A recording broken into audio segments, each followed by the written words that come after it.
We just talked about the right-wing reaction to health care and the health care ruling. But, folks, they've been attacking our great social program for decades. It began in 1935 when FDR signed the Social Security Act, giving millions of Americans retirement benefits. At the time, a Republican congressman said it would, quote, threaten the integrity of our institutions. Another GOP congressman said, quote, the lash of the dictator will be felt. And a GOP senator said, quote, it will go a long way toward destroying American initiative and courage. 30 years later, the GOP was singing the same tune when LBJ created Medicare and Medicaid to ensure the elderly and the poor. Ronald Reagan called the idea, you guessed it, socialism. Behind it will come other federal programs that will invade every area of freedom as we have known it in this country, until one day, as Norman Thomas said, we will awake to find that we have socialism. And LBJ's opponent in the 1964 election, Senator Barry Goldwater, thought Medicare would lead us down a slippery slope. He said, quote, having given our pensioners their medical care in kind, why not food baskets? Why not vacation resorts? Why not a ration of cigarettes for those who smoke? Folks, last time I checked, the government wasn't handing out cigarettes with Social Security checks. The fears were unfounded then, and they're unfounded now. Joining me now is Nancy Altman, co-director of the Social Security Works, an advocacy organization. She also is author of The Battle for Social Security. Thanks for being here, Nancy. Thanks so much for having me. Are Republicans crying wolf in terms of how these social programs would allegedly ruin America? Absolutely. They are trying to scare the American people. That's what they were doing back in the 30s and the 60s and now. In fact, some of the attacks are the same. They called, the Republicans used to say that Social Security's reserves, which, by the way, are $2.7 trillion today, were IOUs. They said you'd pay and never see benefits. Some of those same attacks today.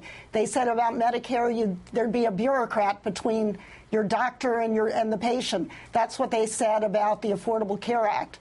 The important message from yesterday's decision is that that is only a skirmish and a battle. We have to stay vigilant about all these programs, which are so important. Our Social Security system, our Medicare, and the Affordable Care Act. And part of the vigilance is seeing how the debate is cast and what is discussed. You wrote in an op-ed piece in 2009 in the L.A. Times, in your article, you say, then as now, opponents played the socialism card. Unlike today, however, the political rhetoric never gained traction in 1935. Though nearly every Republican in Congress was vehemently opposed to Social Security, Roosevelt prevented them from controlling the debate. How did we stop the control of the debate in 2012? Well, part of what you're doing, I think, is part of that way. We really have a moment to reintroduce, I think, the Affordable Care Act to people. People already know about Social Security and Medicare, and they're not fighting it front on. But even as we speak, there are politicians in Washington who are talking about cutting Social Security, cutting Medicare. I think the president should be a strong champion of Social Security, of Medicare, and the Affordable Care Act. They all provide needed economic security to millions of American working families. And Americans are strongly in favor of it. When polled, the question is raised, do you want to cut Social Security? Don't cut it, 76%. Don't cut Medicare, 80%. The public is with it. I think we've just got to put the facts out and keep bringing the goods and services to people in this country that need it, because Americans know that there's a need for this.